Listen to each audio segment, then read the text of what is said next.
Hello and welcome to another edition of Phishing for Answers. Today I'm here with Matthew Webster. He is the founder of Cyvergence, and we're going to talk to him a little bit about the human element of cybersecurity today.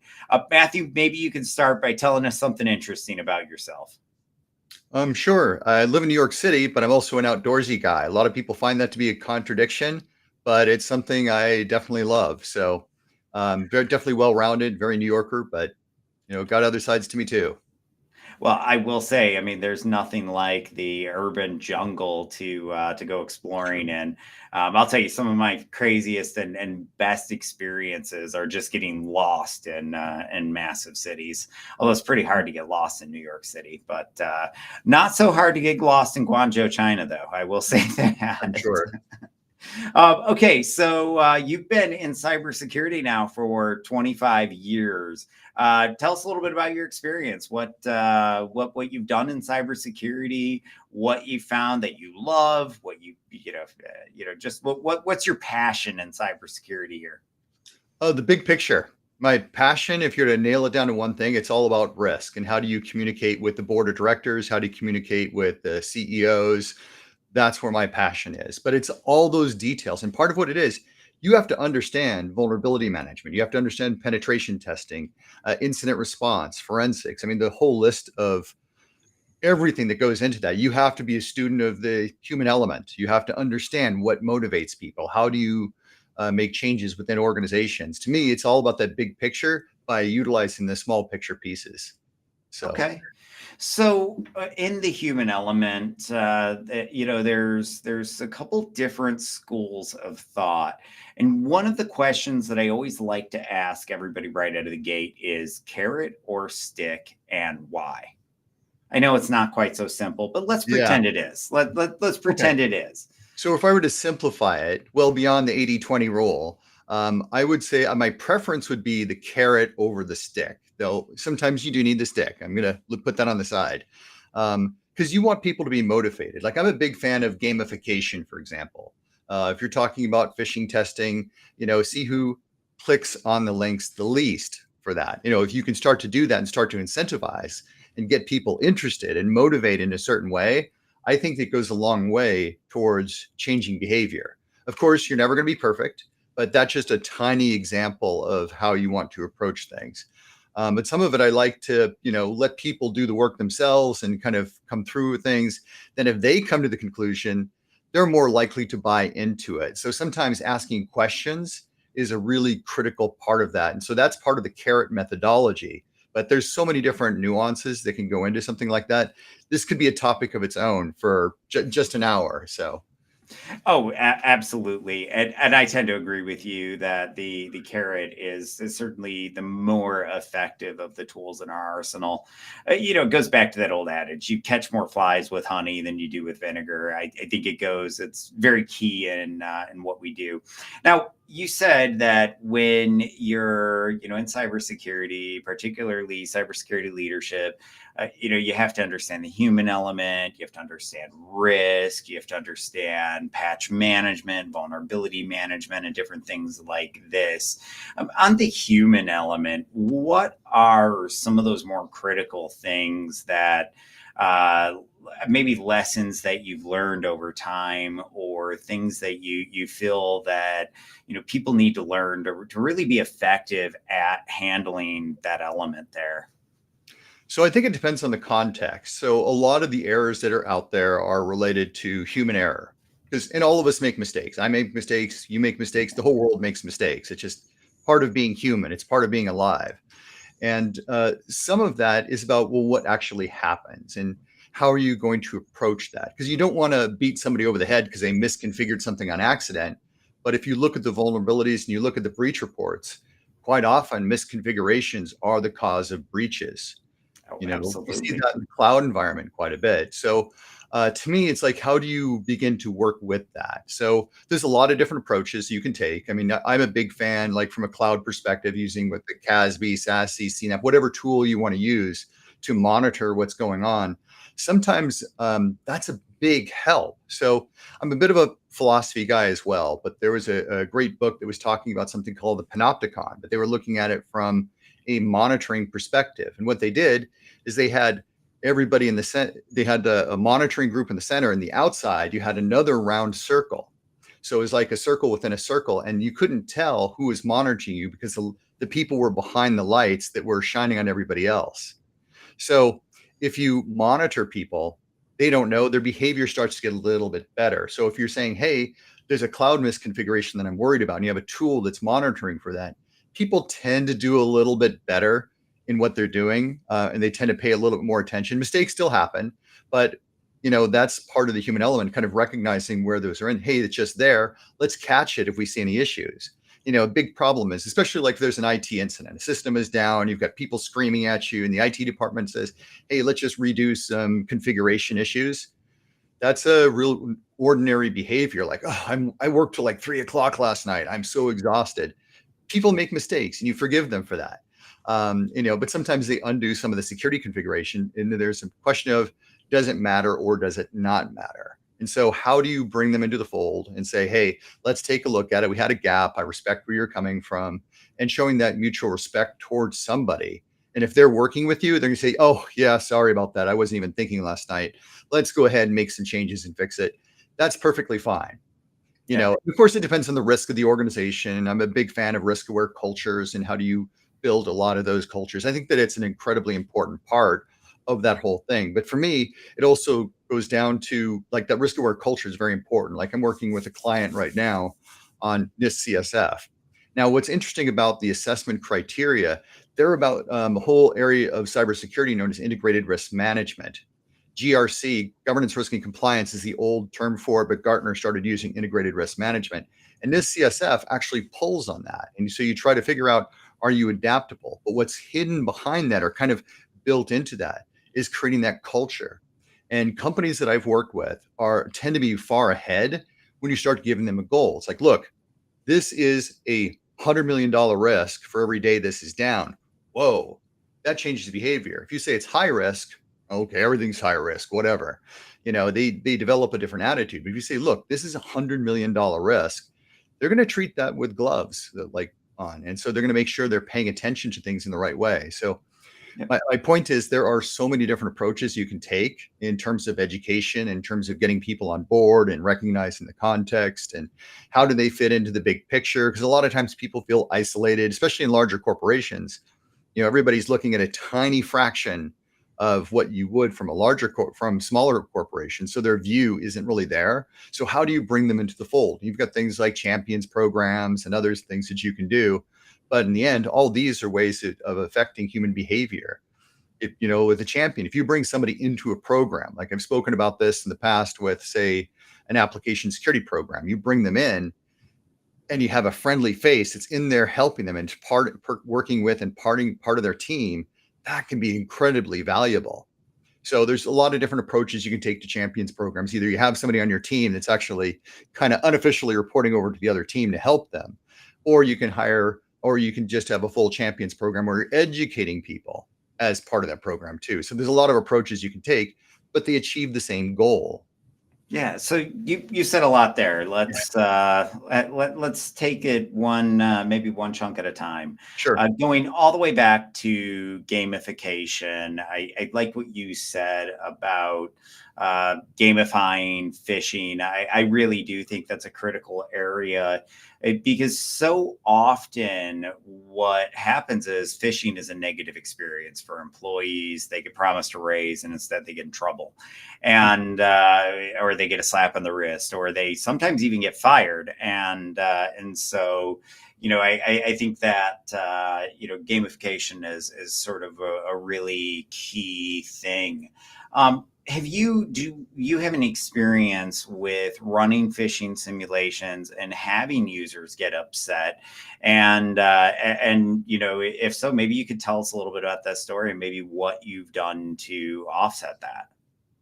So it depends on the context and the environment, because I've run programs in multiple places, and I think that it's a really critical part of a program. But yeah, that definitely has taken place. Sometimes though, you go get buy-in from senior management first, prior to doing something. So I have my early days of my career run phishing tests and sent them out there, and created some issues and ruffled some feathers. I But think we all have at some point in yeah, our careers. exactly. So yeah.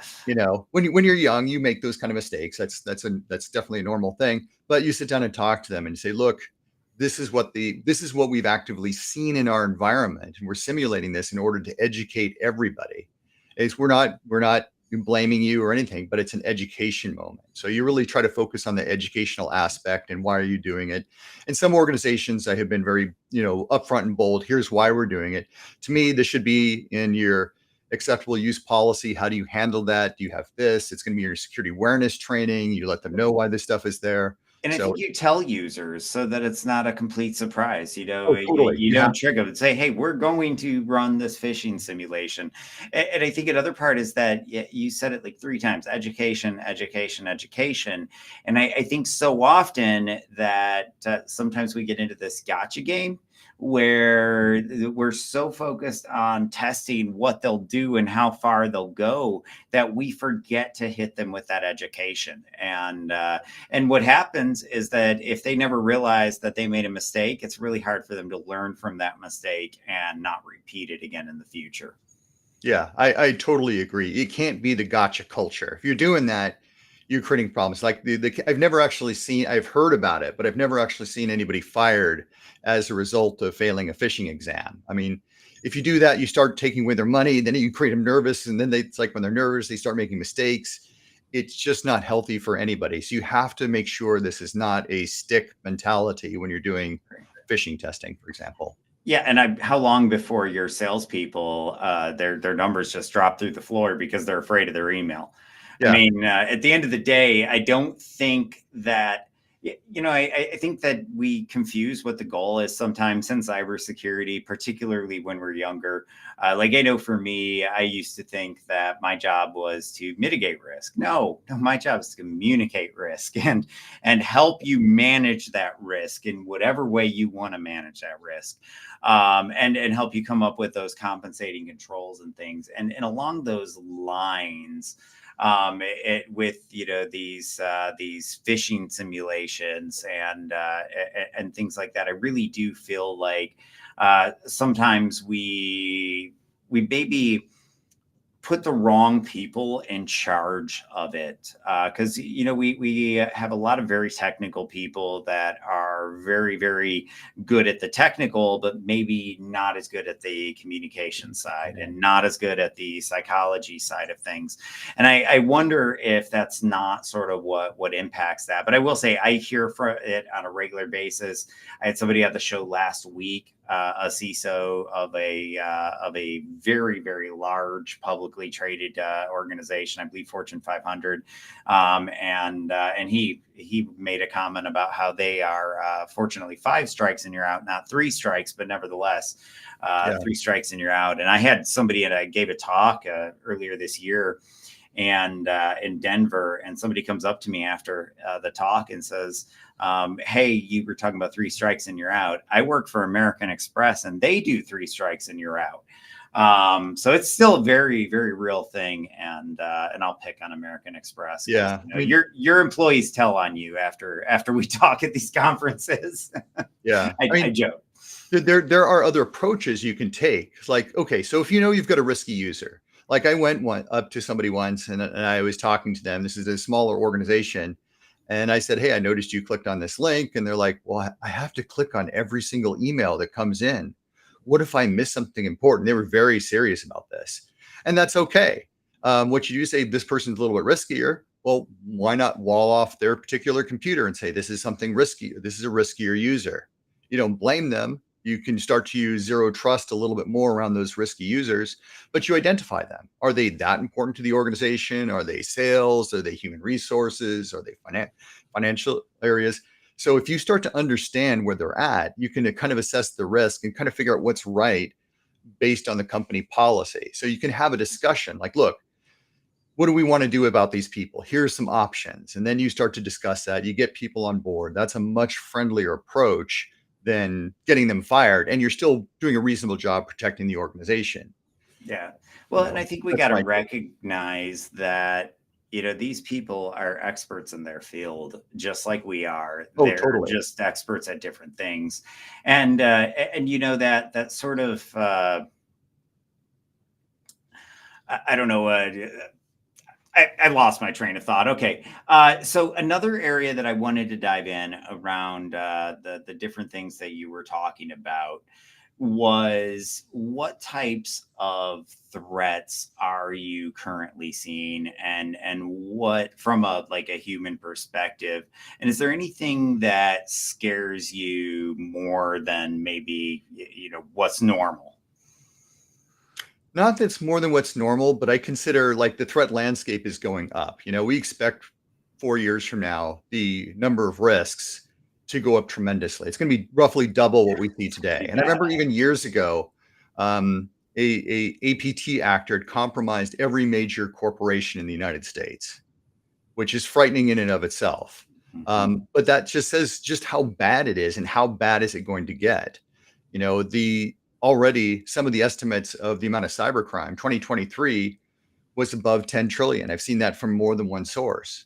Yeah. And uh, that's concerning. That's the third largest GDP behind the US and China. Well, And and some of these companies, they have the resources of CrowdStrike with the margins that are insane. I mean, and when I say companies, I mean yeah, ransomware groups, terrorist organizations, whatever yeah, you would call them. They have very, very deep pockets and large, staffs. And so it's insane the amount of resources they have to target us, and I think that AI is making this whole thing a whole lot worse. yeah. I mean, to your point, I think it was what was his name? Christopher Wray from the FBI stated that China outnumbers the US in terms of cyber capabilities 50 to 1. So that Interesting. does concern me, but where are they focusing their efforts? Yes, some of it's going to be on the US, but like in certain cases, I've been able to block everything except for the United States, and we've been able to reduce the amount of attacks over 50%. The US is also responsible for a good number of attacks. We have organized crime here, just like there's organized crime in other parts of the world. Yeah. So depending on the type, whether you're talking about a nation state or you're talking about APT, or then there's the blurring between the two, there's a lot to go into from a legal standpoint. Um, it's the ones that don't want to go down the regulatory standpoint is where my larger concerns lie. Because if you can't get any, once you get the attribution, great, you can't do anything about those nation states. So what do? You kind of wall things off from a network perspective and the internet. There's some signs that we may be starting to move a little bit more in that direction in order to protect us. But that's definitely an issue that we see going on. I mean, things like Tor, I know you can argue whether it was had good intent or not, but that's where a lot of the cybercrime is at today. They're all hidden in Tor or other types of networks similar to Tor. So Well, it's a and it's a I big think concern. Yeah, and I think a nation state blocking everything but U.S. isn't really going to keep them out because they'll just come in through the U.S. Yeah. But I will say there's a lot to be said for knowing where your customers are coming from, blocking the stuff that you don't need to have Oh, out there because you're going to cut down significantly on the amount of attacks. And one of the things that I think we have to worry about now that we didn't have to worry about as much in the past is that script kiddie. They've got these tools like Open Interpreter that allows you to actually plug these large language models into the Kali terminal or the command yeah. line. And what that allows for is a script kiddie that wasn't very good to be really good at hacking, or at least a novice, just like that. I got an opportunity to play around with that, and I asked it to create polymorphic malware for me, and it starts trying to do it manually, and I'm like, no, come on, there's tools in Kali, just use them. And so it asked me a few questions about how I want to structure it, and I tell it, and it creates one of the most perfectly structured strings to run this command that I've seen. And in Kali, it's a lot of flags and understanding how to use all of these different tools. And each tool might have 25 different flags you need to learn, or God forbid it's Nmap and there's 500 you need to learn. And so as you learn all these things, that's just part of it. It makes you faster. Well, now maybe they don't need to know that because the AI allows them to move at the speed and the rate and the sophistication of a more skilled hacker. Yeah, I mean, I totally agree with you. But to me, this is just kind of a small evolution from what we had before. And AI is talked about a lot in the cybercrime forums. They know it. It's used. The phishing emails are a lot more effective than they used to be. They have less errors. The human language makes more sense because you're not dealing with people who don't understand the language. They just slap it into Chat GPT and have it make it look more realistic. But there always have been, at least for many years now, malware creation kits that are out there that have already existed, and you can buy those. You could go to groups. There's crime as a service and lots of different variants of that. Hey, I want to create a tool that does X. Can you do that? And it can help you with that. So to me, the issue is already there. It's just now it's easier in more people's hands, and that's really what the concern is, because more people have access to it than they had previously. But I Yeah, agree with you. and I think it changes the threat landscape too. So let's talk about it from a human perspective. I think one of the things that every major company is struggling, well, not just major, every Every company, company. regardless of their size, is struggling with right now is what are we going to do around AI? And I think we're only beginning to scratch the surface of truly understanding all of the threats and potential risk that comes with AI. But what are we doing? What should we be doing to educate our people? Well, let me ask you that. What should we be doing to educate our people about AI? And what threats are you talking to your customers about right now? So that's a big question because you have to understand the threats and the way that AI is used within organizations. The marketing department is going to use it from a very different way than, say, the risk department or the financial services department. Um, I think like OWASP AI top 10 is really important to take a look at, but you've got to say, well, how does this really impact? But the reality is, there's a lot of organizations that have purchased internal AI tools, so the information will not get out there. But then what happens? People get frustrated and like, oh, I want this AI tool, not this AI tool because of X, Y, or Z Yeah, I reason heard for this their one's department. better. It can run code or whatever. Yeah. Exactly. So what do? They go to their personal computers and start doing the work there. And so, if you try to use these draconian approaches, it creates problems. I've known a lot of people who bring in their personal computer. Oh, great. I can't work on my work computer, and they've blocked AI entirely. I'm going to go ahead and do my own work over here, and then I'll email it over to myself, and then make it seem like I'm just sending it out. And you create another level of problems there because then it starts to spread out elsewhere. Yeah. AI I look at it's sort of an extension of an already existing problem again because there are things like Grammarly and other sorts of tools that are out there that are already in your environment. The devices these days are really just pulling data, and AI is just another way to pull data about you or about your company. So when you start to get all this different information, it becomes a big challenge. It's just more seductive because it can make your life so much easier. But Hmm. there's always been these kind of places you could go online to do some stuff, not the creative stuff with LLMs that we're seeing today, but it's always been part of that. Now it's just amplified by, a hundredfold, and AI has become so popular. And I think that's what makes things very different today. If it's so much easier, hey, I want to save myself 3 hours at work and I can just use my personal computer and type stuff in and send it over. What's the right answer? The draconian answer creates a whole nother set of problems that are out there. No, you can't Like, just say you don't use AI because they're right, going to right. ignore you, like you said.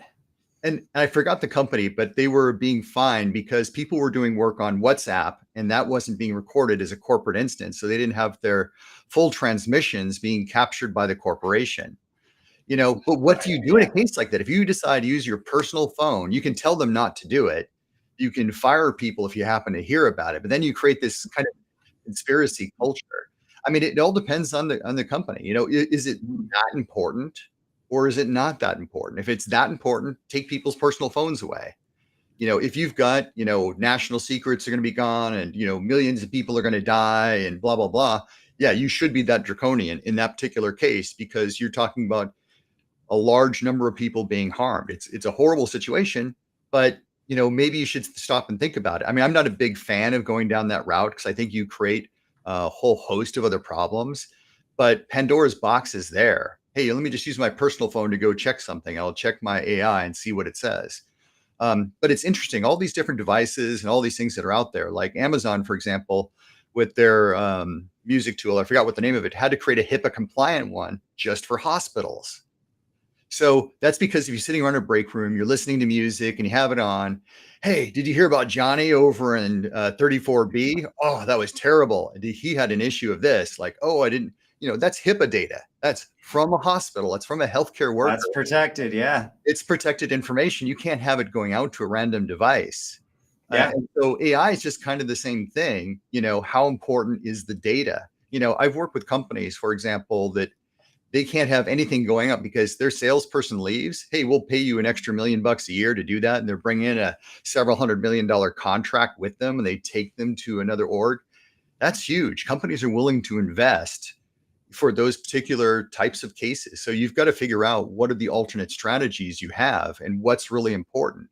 Because the reality is when you're this draconian, and I've done a lot of federal work. I've done NIST 853. I've done state security.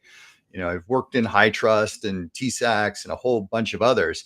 But the more draconian you get, you oftentimes lose a lot of people in those cases. But some people love it, and they love that type of environment. And so you'll have people where this is the perfect place for them. But in a lot of cases, you start to lose people left and right because they don't want to work in an environment like that.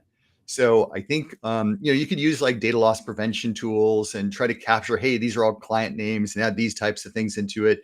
You get your secure web gateway or secure email gateway, and you try to capture some other DLP information by both of those tools. In addition, there are some things you can do. It's never going to be perfect though, because there's things you can do, like you could decide to block all outgoing files. So if they happen to zip the file and put a password on it and they try to send it out and you block it, that's one way. Email has always been very attractive for people because you could copy and paste from a document into email and then try to send it out. But if you block email by itself, that's probably, a reasonable way to do it. I mean, all these things there's a cost benefit analysis that really needs to be taken into account. And I think, in my experience, no matter how much you block things down, the employees will always find a way around it. And the problem is that the more you lock things down, the more you restrict them from being able to do things, the more likely they are to get creative in finding new ways around it. People will always follow that path of least resistance, or almost always. Yeah. And what that means is that the more I get in their way, the more I am an obstacle, the less likely they are to cooperate with what I need them to cooperate with. And so I agree. I think it's definitely finding a balance when it comes to all of these different things. I do think that, if I'm an executive or or I own my own company, or I'm a CISO, there's a lot of conversations we need to be having around AI, around how we're going to deploy it to our customers, to our staff. There's so much there. And that's just, around how we're going to govern and sort of regulate AI. There's the other aspects of how do we protect against some of these evolving threats like deep fakes. I'm hearing more and more about deep fakes hitting people in the wild. It's what, 6 months ago, it was something on the other side of the world that it only happened once. Now almost everybody knows somebody who's had that happen. And how long before we all, have experienced something like that firsthand? Let me ask you, have you seen anything firsthand or heard of anything aside from the Hong Kong incident of deep fakes being used to target people yet?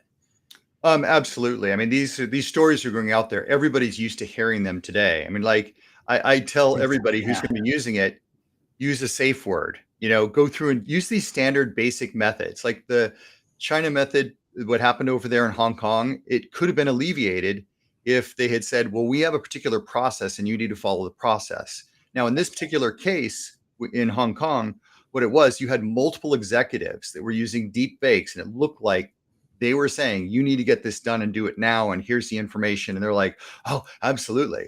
But what they should have done as a company is said, we can't bypass the standards under any circumstances. And you need to get confirmation more than one methodology. Maybe I sent it to you in a Teams message. Great. But you need to get that over Teams as well. Or maybe Yeah, you do it by email. So if you've got these alternate methods, they're not perfect because there's business email compromise and that can create issues too. But if you've got these alternate methods where you also validate it, or you have to have it in a system where it's validated, that problem would have gone away. And I think sometimes the application of very simple human behaviors and processes can help defeat some of the challenges with deep fake. well, and I think it's important that we educate our finance teams specifically about the types of threats that they're going to face. How are the bad guys using or pulling off these financial fraud attacks? How are they going to target me? How are they going to con me? Because they are absolutely a target. The bad guys, we shouldn't fool ourselves into thinking that the bad guys don't know who our finance people are and that they're not targeting them specifically, because they are. I see it every day. Yeah. They know who our finance teams are, and they often know the organizational structure so they can use that in the attacks. So It's almost like they harvest LinkedIn. Well, they most certainly do. I mean, Yeah. and I think that that's one of those things that we're not warning employees enough about when they first start. Hey, I know it's your first day. Wanted to give you, hey, sign this disclosure saying that you understand the dangers of LinkedIn. It's, just a check. Yes, I do understand that the second I update my LinkedIn profile, I'm going to be targeted. I think a lot of employees don't realize that. And it's sort of the same thing with finance. Those people that fall for these things, I think, it works often because they're impersonating someone in the C-suite. And you have people that are intimidated by people in the C-suite. They're afraid to ask questions. But what that average, person in finance needs to understand is no one's ever going to be mad at you for slowing down a multi-million-dollar wire, even a $50,000 wire. No one's going to be mad at you for slowing it down, but they might be mad at you if you accidentally send one to the wrong place and it gets all transferred into Bitcoin or whatever. Yeah, absolutely. I agree. So it's Security Awareness Month. Are you doing anything special for Security Awareness Month? Just educating the clients that I work with and bringing up in conversations and things like that, sometimes sending out an email, that kind of thing. Nothing over the top or unusual about it. Okay. Do you have any advice for your non-technical users, your end user, if you will? I mean, all the basic stuff that you should find in a good security awareness training program. Pay attention to the URL structure, educate them on that. Watch for like a 1 instead of an I or an L, because those things get very confusing, because those kind of mistakes happen all the time. The other thing too is make sure people are aware of pressure. Like what usually the attackers do is they try to put you into a panic mode. Hey, if you don't do this by now, uh-oh. And all You're of a going sudden to lose access, or yeah. Exactly. So they think there's that sense of urgency that they're putting in there. That is a tactic. So as soon as you see that tactic coming in, have suspicion. Check all these other things. Look at this stuff. Make sure the domain is done right in the email that's coming through. Check these kinds of things. And everybody makes mistakes. I've made mistakes myself. I try to be pretty good, but just educate people on these types of things and try to spot these types of scams, because it's all about emotional manipulation. It is. And so if you're trust your aware of gut. it, yeah. And I think, one thing to remind your users of, listen, you shouldn't have emotion in your email. If you have an emotion inside your inbox, that's probably a fish. Not guaranteed, but the reality is how often do you have a strong emotion in your inbox unless it's a fish? And I remember the last really strong emotion I had in my inbox, and it was one of my own fish that got me concerned for a second. But it was a LastPass master password fish, and I saw it, and I'm like, wait a second, I didn't reset that. And then I remembered, we have a fish for that. But it's just really good example of how we shouldn't be feeling that emotion in there. And I think that it's it's really important for us to train people that their gut is designed to detect any threats, and that can include digital threats. And so trust your gut. 100%. 100%. So, okay, we've talked through advice for the average sort of end user. When evaluating the effectiveness of a security program or security awareness program, what to you are the most critical KPIs? So security awareness is on multiple fronts. I mean, I would want to have a program that's at least once a year because you got to get the sign off. Typically, for a lot of compliant, strong compliance environments. So I would want to get that done. That's probably like the first and foremost. Make sure you get the compliance done. But the other side is when you're talking about security awareness, those monthly trainings that are going on, making sure that they're part of that. And in better programs, listen to what the people have to say. How, are they listening to what you have to say? Where are there gaps? Are they jumping around the specific controls for various reasons? Like one of the things I do as well as part of my company, I do cultural assessments to see what people are jumping around. Email, as I mentioned, is a very common vector that people are starting to take a look at. So I'd say taking a look at that, seeing what your people are actually doing, and checking that. And I know a lot, even CISOs don't like to say that, because, hey, I put this control in place. I'm a hero and I did all this good stuff. And then all of a sudden you get more people circumventing the system, as you said. I would want to check on a cultural level too to say, how much damage am I actually causing? And that's something where you Yeah. got to talk to senior management. You have to understand, what are your crown jewels? How important are some of these unique things that are going on? Maybe a client is really important. Maybe they're not. It all depends on the organization. So understanding the business and getting aligned with the business is important just to move in and understand what KPIs you need to put in place. Yeah, So that's a really good point. That not to interrupt, but I've seen so often, and particularly with SaaS companies, because a lot of my penetration testing background was spent on the application security side of things, and most of these SSO integrations allow for easy enumeration of users on the platform. And one of the things that I realized is, these SaaS companies, their most protected bit of data is that customer list. But often it's not protected, and it's fully exposed because the security team doesn't realize necessarily how protected that data is or how sensitive that data is. So, when they come across these things, it's coming up as an informational or a low finding, the fact that we can enumerate users, but the fact that we can enumerate the entire user's client base, if we had it mapped properly to our organization, would be a critical. And I just sort of point that out because I think it's so important that we bring in these key executives when we're having these conversations about what is our most protected bit of information, because it may not be as intuitive as you or as oh, you think 100%. it is. And so to me, this is the importance of getting a cybersecurity committee together. So you bring in human resources, you bring in legal, you bring in several business representatives, depending on the size and structure of the organization, and you talk to them. You create this whole matrix to say, what is important? What is your risk tolerance? What is your risk appetite? How much would we lose? You ask the what if questions. And when you go through and do these kinds of things, it helps create a bridge across IT, security, and it really helps you stand out as a leader by asking questions. I think that's one of the most important things that you could do is ask questions. And if you can't, you've got some bigger problems. And then you can start to say, hey, here's why this is big risk. So if you go to the person who's running your penetration test and you say, hey, this is what it is, well, you actually don't know if that's a high risk or a low risk, to your point.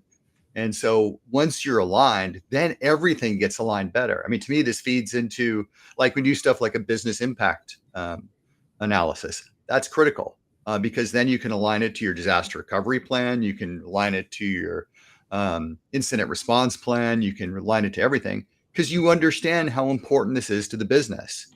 I And I think think a lot of CISOs don't do that. A lot of security teams aren't doing that. The better ones are. I agree, and I think one of the things you talked about there was communication. And if you're building this multi-disciplined committee, you're out there talking to people.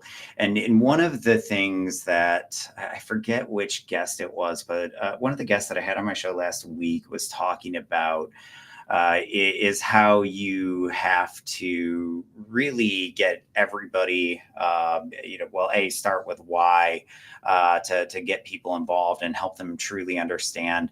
But the other part is how we have to get out there and we have to talk to people in the company. And if we're not talking to them, we're not discovering all of the risk that exists within the different departments. I can't tell you how many times, particularly early in my career, I've been at this a long time. And so, way back when, we didn't have all these fancy security awareness tools. That's part of the reason I started a company in the space, right? Sure. But we didn't have all these fancy security awareness tools. And I did a lot of security awareness training. I was the Sure. ethical hacker that came out and told ethical hacking stories to help you understand security awareness. Sure.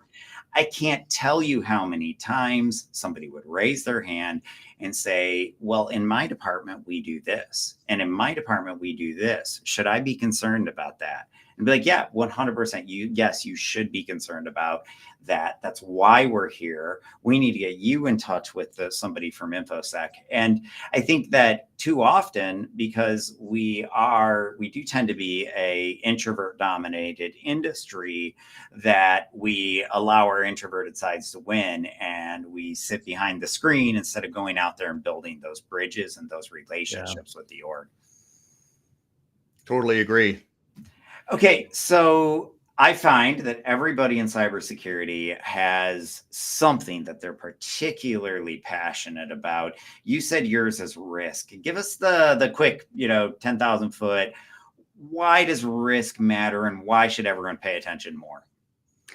Because that's what's leading the whole company. I mean, for me personally, I enjoy the strategy that's behind it because it's about upwards communication, but also downwards communication as well.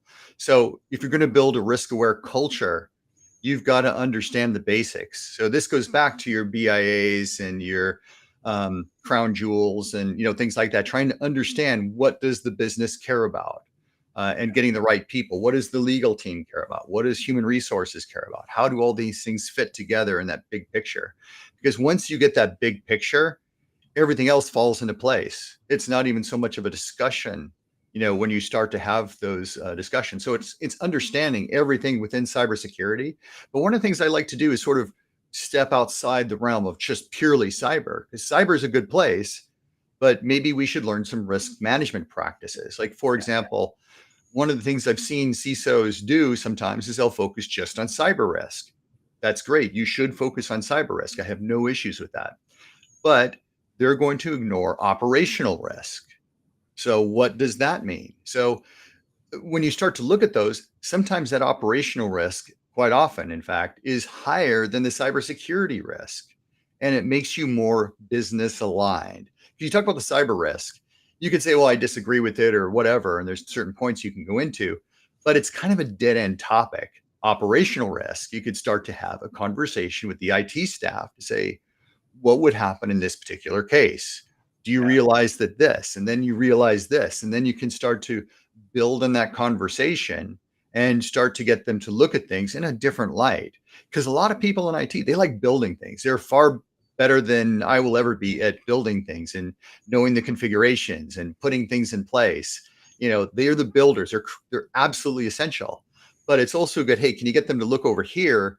Then once they do, their mind is shifted, and then you start to create a better environment based on that risk in, profile of the organization. So that's why I think risk is so critical and why I'm so passionate about it. It's about building all these things. That's why getting into quantified assessments as well as qualified and mapping the two across the board, you have a much better sense of what the business is about.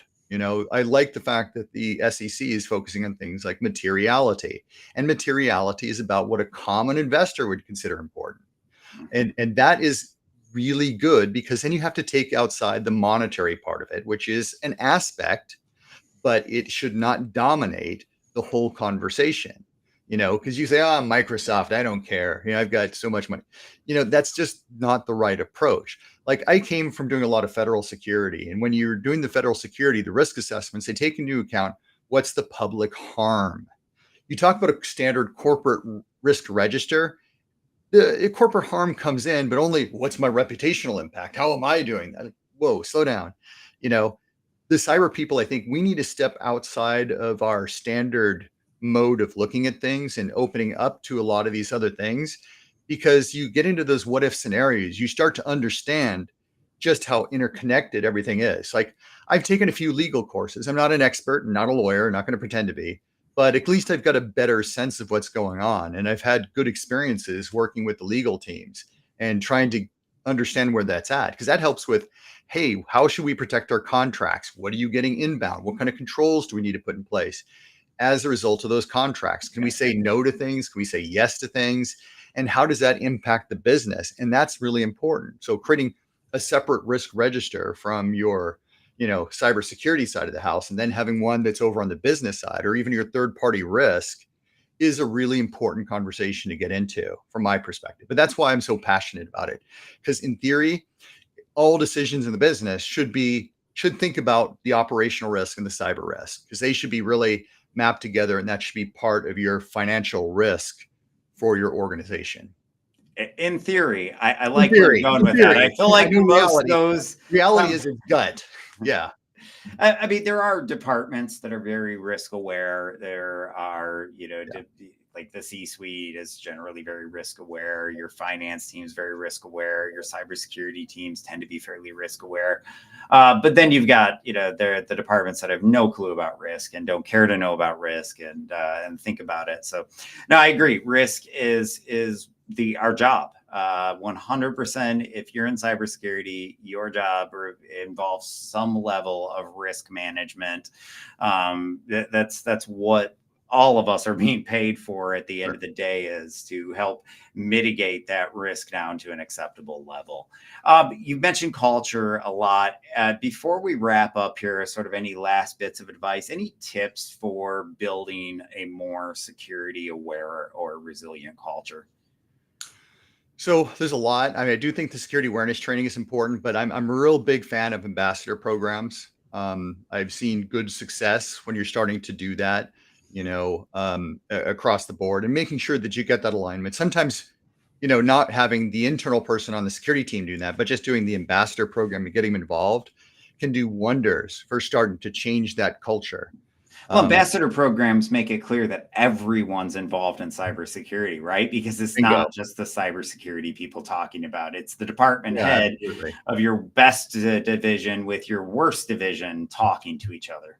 Yeah. But the other thing is you need to get that alignment with your management first. Because if you're just trying to build something on your own, you're going to fall on your feet. It's not a good situation to be in. Me, the first and most important thing is to make sure that you are aligned with the business, and that means aligning with everybody.